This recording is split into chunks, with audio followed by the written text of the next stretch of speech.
The past never returns. The future is yet to be formed. Therefore, I choose to embrace the moment with you.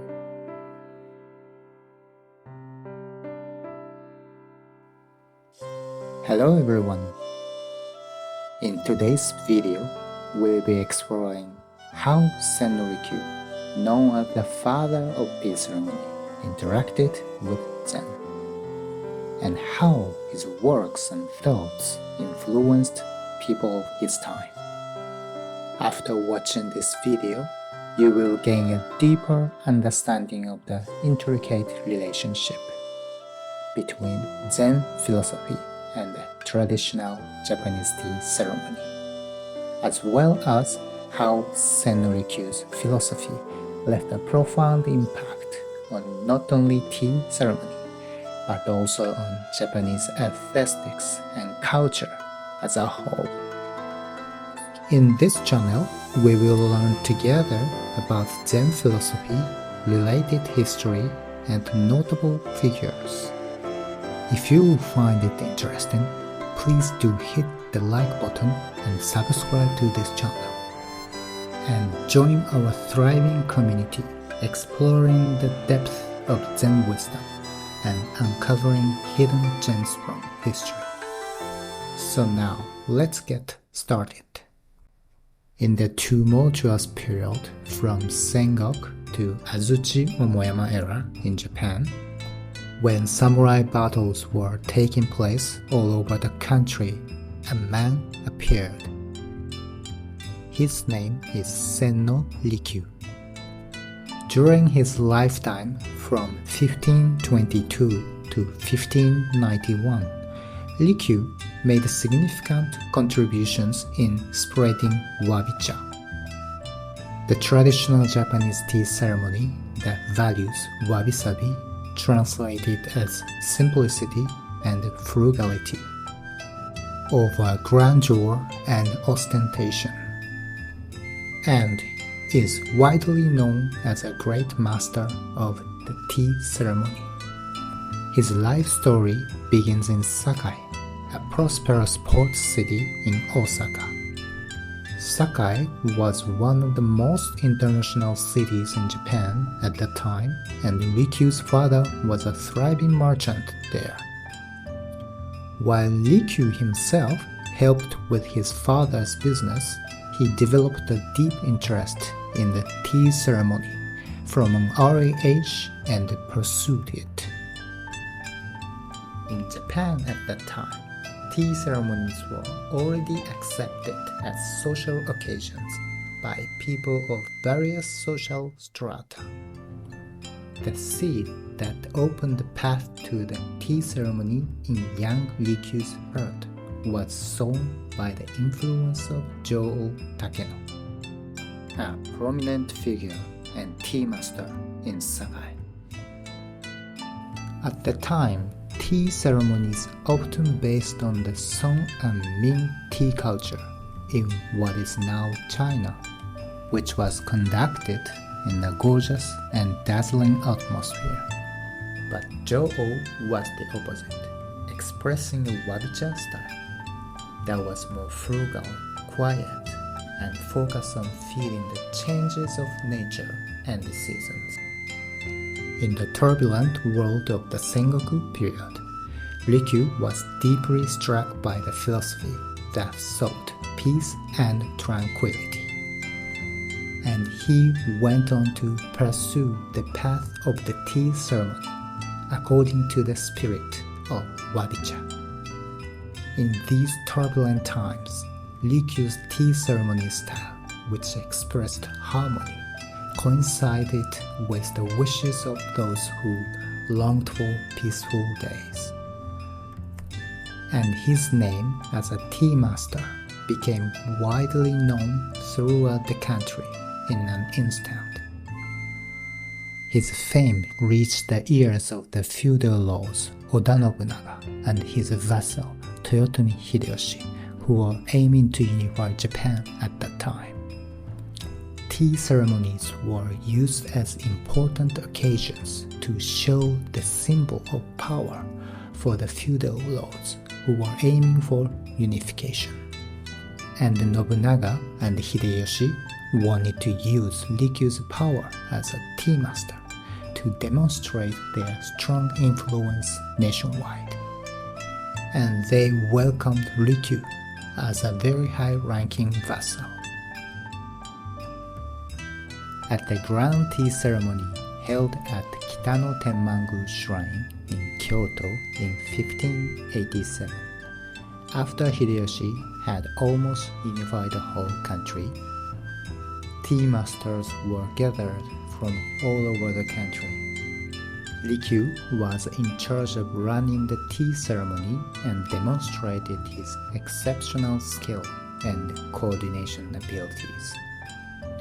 Also, at the grand tea ceremony held at the same place in 1590, the scale was expanded even further, with more than 800 tea masters from all over the country participating. Again, Rikyu demonstrated his organizational ability and deep understanding of the tea ceremony to the entire country. In these grand tea ceremonies, Rikyu gained complete trust from Hideyoshi, who later achieved national unification. And as a tea ceremony master, he played an active role as a guide in Hideyoshi's tea ceremony. Moreover, as Hideyoshi himself also enjoyed deeply understanding and participating in the tea ceremony, Rikyu, although a vassal, expanded his position as a good advisor. He can be said to be a contributor who established a new value system in the long history of tea ceremony in Japan. If you ask Japanese people today who is a famous person in the tea ceremony, without a doubt, most Japanese people would mention his name. Senno Rikyu, who made his fame through the tea ceremony and eventually became a close aide to Toyotomi Hideyoshi, a super famous historical figure who finally achieved national unification. So why did his philosophy of tea ceremony captivate people so much and become so widely accepted? The answer can be said to be deeply involved with the spirit of Zen. Ichi-go, Ichi-e. Originally, the Japanese tea ceremony originated in the late 12th century during the Kamakura period.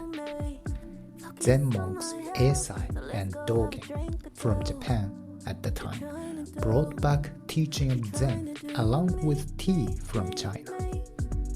These teachings spread and Zen and tea became closely intertwined. In particular, tea was believed to aid Zen meditation and to help calm the mind. Impermanence, a part of Zen philosophy, encourages people to detach from their own illusions and attachments and adapt flexibly to situations and environments. On the other hand, the spirits of Ichi-go, Ichi-e, translated as one time, one meeting in English, mainly used in the world of tea ceremony, cultivates an attitude that recognizes the value and beauty of the moment and values relationships with others. Impermanence and Ichi-go, Ichi-e have in common the teaching of recognizing changes and transience in reality and cherishing the current moment. In other words, the tea ceremony was introduced to Japan in tandem with Zen culture as a way to pursue Zen training. Rikyu, who highly valued the spirit of Ichi-go, Ichi-e, carefully planned the space from the tea room and the tea party, paying attention to details. He embodied the spirits of Ichi-go, Ichi-e in the arrangement of tea room and the selection of tools. The tea room was designed to look its most beautiful at the specific time or season. And it was a space filled with aesthetics, yet simple. In addition, Rikyu incorporated the concept of Ichi-go into the ceremonies and etiquette of the tea ceremony. He devised ways to maximize the beauty of the moment when the participants picked up the tea bowl and tea utensils, or when they drank tea. At Rikyu's tea parties, a unique sense of aesthetics, although simple, was felt, and the participants were required to focus on the moment and value the present moment. Despite facing harsh realities such as uncertainty about tomorrow and social turmoil at the time, they were able to experience peace of mind and emotion.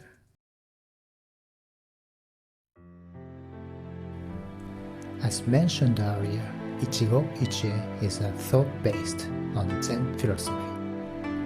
That encounters and experiences are once in a lifetime, and the same thing will never happen twice.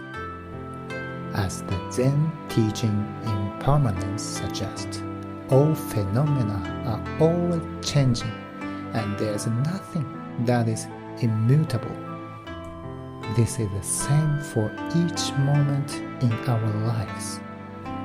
The past moments will never come back, and the future moments have not yet formed. For this reason, Rikyu preached the importance of respecting, appreciating, and making the most of the present moment.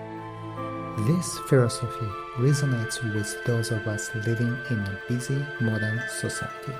It may be difficult to focus on the moment in front of you, engulfed in the daily hustle and bustle.